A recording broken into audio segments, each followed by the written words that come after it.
Aujourd'hui, nous allons plonger dans les coulisses de l'un des produits les plus consommés au monde et vous allez découvrir des informations que l'industrie préfère garder secrètes. Alors restez jusqu'à la fin car je vous promets que vous ne regarderez plus jamais un chewing-gum de la même façon. L'origine de cette friandise à mâcher remonte à plusieurs milliers d'années avant notre ère, bien loin des versions industrielles que nous connaissons aujourd'hui. Les Mayas mâchaient déjà la sève du sapotillier, un arbre d'Amérique centrale qui produit une résine appelée chicle. Les anciens Grecs, quant à eux, utilisaient de la résine du mastic, un arbre méditerranéen, pour se rafraîchir la laine et nettoyer leurs dents. Mais la véritable révolution du chewing-gum moderne est venue avec Thomas Adams, un inventeur américain qui, dans les années 1860, a tenté de transformer le chicle en caoutchouc synthétique. Thomas Adams était à l'origine un photographe et un inventeur qui cherchait constamment de nouvelles opportunités commerciales. Après plusieurs échecs pour transformer cette matière en objets utiles, il a eu l'idée de créer une gomme à mâcher commerciale, inspirée par les habitudes des populations locales du Mexique. En 1871, sa première production de chewing-gum, l'Adams New York Gum, a rencontré un succès immédiat et a lancé une industrie qui ne cesse de croître depuis. Si vous appréciez ces informations historiques passionnantes, n'hésitez pas à vous abonner à notre chaîne et à activer la cloche pour ne manquer aucune de nos prochaines vidéos sur les secrets de fabrication de nos produits quotidiens. Aujourd'hui, la fabrication industrielle des chewing-gums est un processus complexe et fascinant qui combine science, technologie et un savoir-faire précis. Tout commence par la base du chewing-gum, ce qui lui donne sa texture particulière et sa capacité à être mâché sans se désintégrer. Contrairement à ce que beaucoup pensent, les chewing-gums modernes ne sont plus fabriqués à partir de chicle naturel, mais à partir de polymères synthétiques dérivés du pétrole. Ces gommes de base synthétiques, principalement des élastomères et des résines, sont plus stables, moins coûteuses et permettent une production à grande échelle. Le processus débute dans d'immenses cuves de mélange où la base de gomme est chauffée jusqu'à ce qu'elle devienne malléable, généralement à une température d'environ 70 degrés Celsius. Cette étape est cruciale car elle détermine l'élasticité et la texture finale du produit. Une fois que la base atteint la consistance désirée, les fabricants ajoutent des émulsifiants comme la lécithine, qui aident à maintenir tous les ingrédients bien mélangés et préviennent la séparation des huiles. Vient ensuite l'ajout des édulcorants, l'un des composants les plus importants puisqu'il représente jusqu'à 60% du poids total du chewing-gum. Les fabricants utilisent généralement un mélange de sucre, de sirop de glucose, de dextrose ou, pour les versions sans sucre, des édulcorants artificiels comme l'aspartame, le xylitol ou le sorbitol. Le xylitol en particulier est souvent mis en avant pour ses propriétés bénéfiques pour la santé dentaire, car il aide à neutraliser les acides dans la bouche et peut prévenir les caries. Une fois les édulcorants incorporés, c'est au tour des arômes d'être ajoutés au mélange. Les arômes sont des mélanges complexes de composés naturels et synthétiques qui donnent au chewing-gum son goût distinctif. La menthe poivrée, la menthe verte, la cannelle et les fruits sont parmi les plus populaires, mais les fabricants sont constamment à la recherche de nouvelles saveurs pour séduire les consommateurs. Pour prolonger la durée du goût pendant la mastication, les fabricants utilisent des techniques sophistiquées comme la micro-encapsulation, qui consiste à enrober les molécules d'arômes dans de minuscules capsules qui se libèrent progressivement. Les colorants sont ensuite ajoutés pour donner au chewing-gum son apparence attractive, variant du blanc classique au rose, vert, bleu ou toute autre couleur selon le parfum et la marque. Bien que la plupart des colorants utilisés soient synthétiques, certains fabricants se tournent désormais vers des alternatives naturelles pour répondre à la demande croissante de produits plus sains. Le mélange complet est ensuite laminé et passé à travers une série de rouleaux pour obtenir une pâte homogène d'une épaisseur précise. Cette pâte ressemble, à ce stade, à une grande feuille plate qui sera découpée selon la forme désirée du produit final. Pour les chewing-gums en tablette, la pâte est découpée en rectangle ou carré, tandis que pour les gommes à bulles, elle est généralement extrudée sous forme de billes ou de cylindres.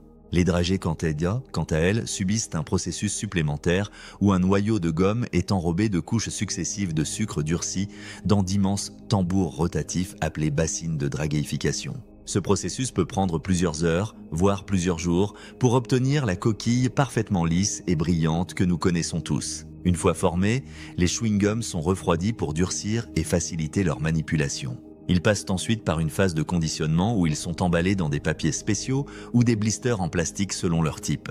Ces emballages sont conçus non seulement pour protéger le produit de l'humidité et préserver sa fraîcheur, mais aussi pour résister aux huiles présentes dans la gomme qui pourraient autrement traverser des matériaux d'emballage standard. Un aspect intéressant de la fabrication des chewing-gums concerne leurs propriétés collantes caractéristiques. Les scientifiques travaillant pour les grandes marques passent des années à perfectionner des formules qui permettent au chewing-gum d'être suffisamment collant pour rester intact pendant la mastication, mais pas trop pour ne pas adhérer aux dents ou aux surfaces. Malgré ces efforts, la nature collante des chewing-gums pose un problème environnemental majeur, car les gommes jetées sur la voie publique sont extrêmement difficiles à nettoyer et peuvent persister dans l'environnement pendant des années. Certaines villes dépensent des millions chaque année pour éliminer les chewing-gums des trottoirs et des espaces publics. Face à ce problème, l'industrie travaille sur des gommes biodégradables qui se décomposeraient plus rapidement dans l'environnement. Une entreprise britannique a même développé un chewing-gum synthétique qui serait moins adhésif et plus facile à nettoyer, représentant potentiellement une avancée majeure pour l'industrie et l'environnement. Le contrôle qualité est une étape cruciale tout au long du processus de fabrication. Des échantillons sont régulièrement prélevés pour tester leur texture, leur goût, leur durée de conservation et leur conformité aux normes sanitaires strictes. Les usines modernes de production de chewing-gum sont hautement automatisées avec des machines spécialisées qui peuvent produire des milliers de pièces par minute, garantissant une consistance parfaite d'un lot à l'autre. Malgré cette automatisation, la recherche et développement restent un domaine où l'expertise humaine est irremplaçable. Les maîtres confiseurs et les chimistes alimentaires travaillent constamment à l'amélioration des formules existantes et à la création de nouvelles variétés pour satisfaire les goûts changeants des consommateurs. Un aspect fascinant de l'industrie du chewing-gum est son adaptabilité aux tendances de santé et de bien-être. Au fil des années, nous avons vu apparaître des chewing-gums enrichis en vitamines, des gommes pour blanchir les dents, des produits contenant des probiotiques et même des chewing-gums médicamenteux utilisés pour administrer certains médicaments comme la nicotine pour ceux qui essaient d'arrêter de fumer. Ces innovations montrent comment un produit simple à l'origine a évolué pour devenir un vecteur potentiel de bienfaits pour la santé, bien au-delà de son rôle initial de simple friandise. L'industrie du chewing-gum génère des milliards de dollars de revenus chaque année, avec un marché mondial qui ne cesse de croître, particulièrement dans les pays en développement où la consommation augmente rapidement. Les grandes entreprises comme Wrigley, Mondelez International et Perfective Unmel dominent le marché, mais de nombreuses petites entreprises artisanales émergent également, proposant des chewing-gums premium avec des ingrédients naturels et biologiques. Un fait peu connu est que pendant la Seconde Guerre mondiale, les chewing-gums étaient inclus dans les rations des soldats américains car ils aidaient à réduire la tension et à maintenir la concentration pendant les longues périodes d'attente. Cette inclusion a grandement contribué à populariser le chewing-gum à travers le monde lorsque les soldats ont partagé cette habitude avec les populations locales qu'ils rencontraient. La science derrière la mastication du chewing-gum est également fascinante. Des études ont montré que mâcher un chewing-gum peut améliorer la concentration, réduire le stress et même aider à la mémorisation, probablement en augmentant le flux sanguin vers le cerveau. D'autres recherches suggèrent que la mastication régulière peut contribuer à la santé bucco-dentaire en stimulant la production de salive qui aide à neutraliser les acides dans la bouche et à prévenir la formation de plaques dentaires.